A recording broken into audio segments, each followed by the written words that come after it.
What's going on YouTube? JT's Born here, and welcome back to another edition of After the Movie. Currently in my theater parking lot. I just got out of a screening of Ant-Man and the Wasp Quantumania, and I'm here to give my quick thoughts on it, I suppose.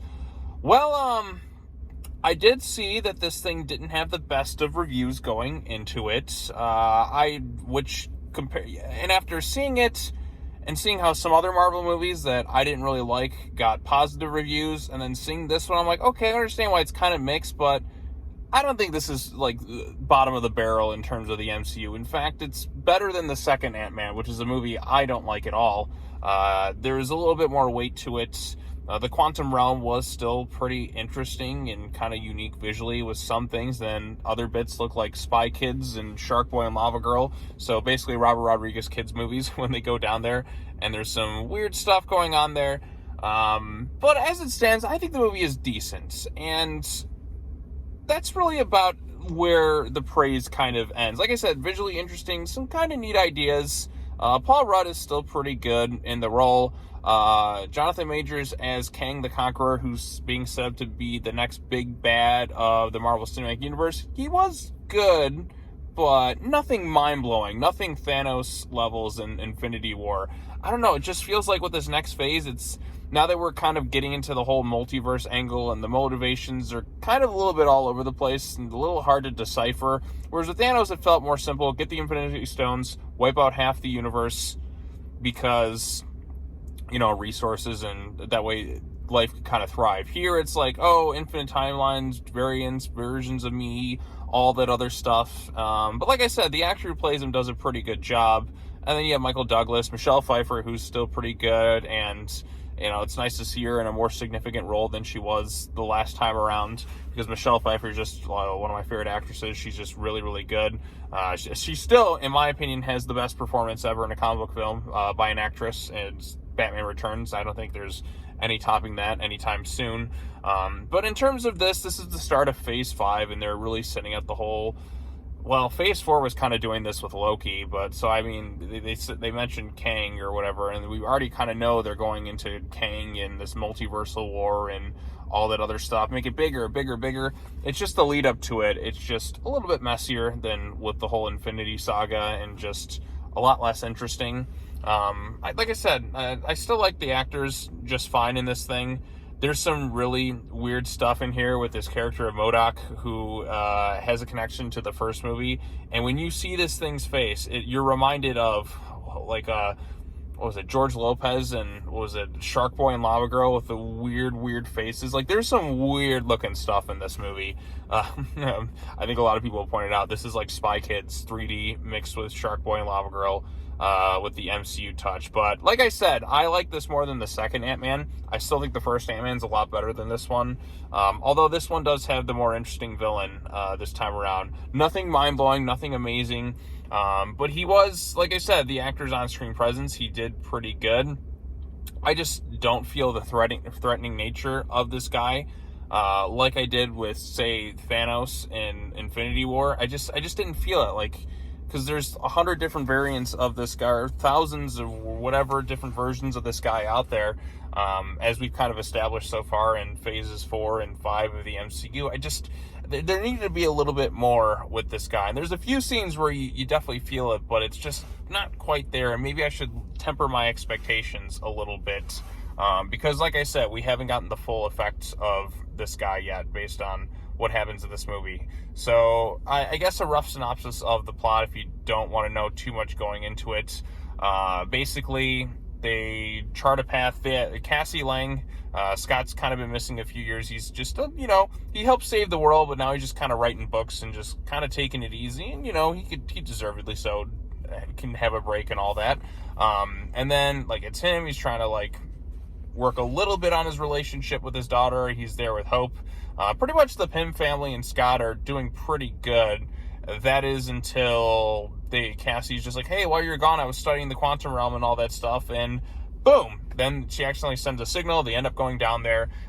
There's some mysterious stuff in Michelle Pfeiffer's past that's been going on that she never told them about. Like, she just deliberately just never tells anyone anything up until, like, there's like an hour or something into this movie where there's like, hey, what's going on here? Hey, what's going on here? I can't tell you. okay, I'm going to tell you later on. Like, that always kind of annoys me. Like, just tell the people, like, what really happened. And eventually she does, but it's like you have to sit through so much stuff to kind of get there. I do think one of the things that kind of hurts this movie, though, is, of course, a lot of the Marvel humor. You can't just, there's literally pauses, just, like, you might as well insert a laugh track in there for jokes that just genuinely aren't all that funny. I mean, there's a few chuckles here and there. It's not obnoxious humor like we got in Thor: Love and Thunder, where it just was like, oh my God, just shut up. But here it's just like, it's underwhelming humor, but at least it's not obnoxious. And I do think this is a lot better than Thor: Love and Thunder, I can tell you that. And I can't fathom why this one's getting the worst reviews than that movie, considering all that happened in that one. And like I said, there's other MCU films that I think are far worse than this one. But this is the one that gets the worst reviews, which I'm just kind of surprised by. Like, I was expecting it to be a lot worse than what it was. But then again, Rotten Tomatoes is Rotten Tomatoes. There's movies that have low ratings that I absolutely love, and there's things with high ratings which I just can't fathom why anybody would like it. But this one, I think it's not as bad as, like I said, reception that's currently out there right now. I thought it was decent. I liked it more than the second Ant-Man. Not nearly as good as the first one, but I think at this point we got to realize that that's the Edgar Wright touch to it, because he was clearly heavily involved with the first Ant-Man movie, and that's why I think that one's as strong as it was. But they didn't really let him direct it, and of course creative differences. But like I said, I think the first Ant-Man movie is still the best of the bunch. This one is decent. I didn't hate it. I wasn't really just angry by any decision that they made in this thing. I just thought it was decent, and there you go. That's all I can really say. I didn't think it was quite awful or anything like that.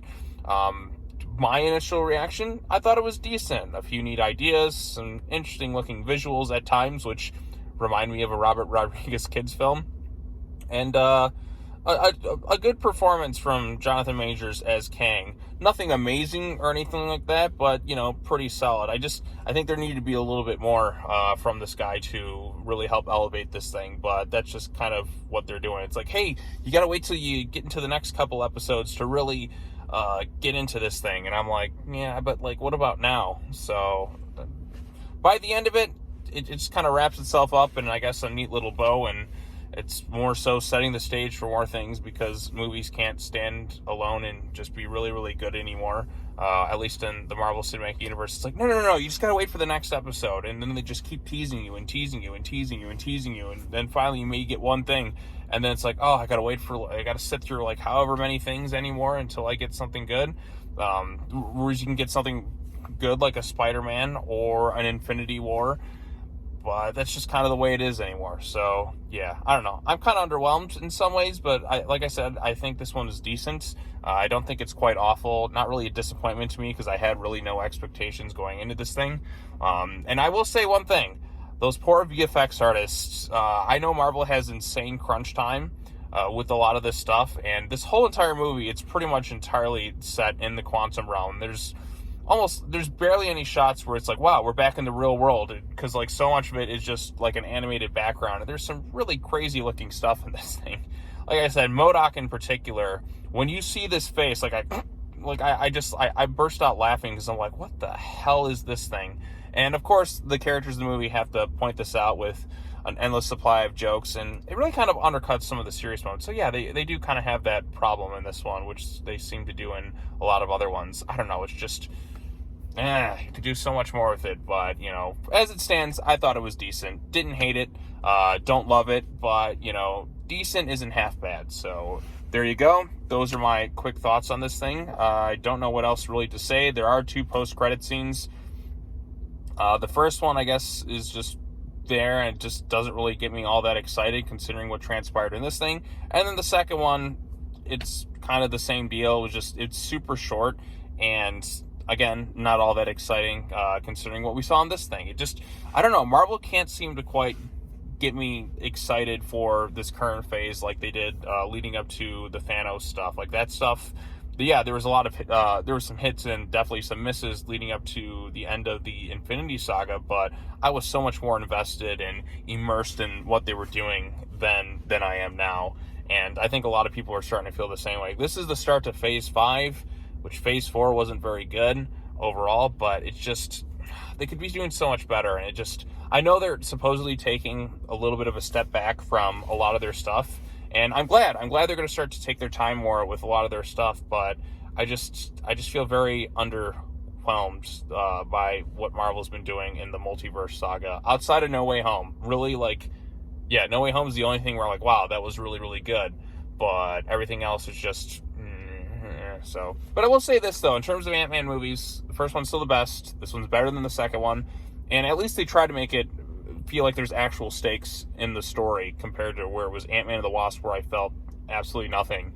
But for some reason, that one gets the better reviews than this one, which I'm still just trying to scratch my head around, because I'm like, this one was so much better. And oh yeah, there's also some really dumb stuff in here too, like these ants show up in the quantum realm, and there's this explanation for it, and it's just, you're just supposed to buy it. It just happens, like this whole entire crazy explanation. I'm like, this is kind of dumb. But yeah, so there you go. Those are my quick thoughts on it. I know I rambled, actually not quite so quick at 11 minutes, but that's Ant-Man and the Wasp Quantumania. It could have been a lot worse, but for what it stands, I thought it was decent. So there you go. Post your comments down below if you've seen the movie, all that other fun stuff. I'm going to get going, and as always, take care now. Bye-bye then, and I will see you all in the next video. Peace.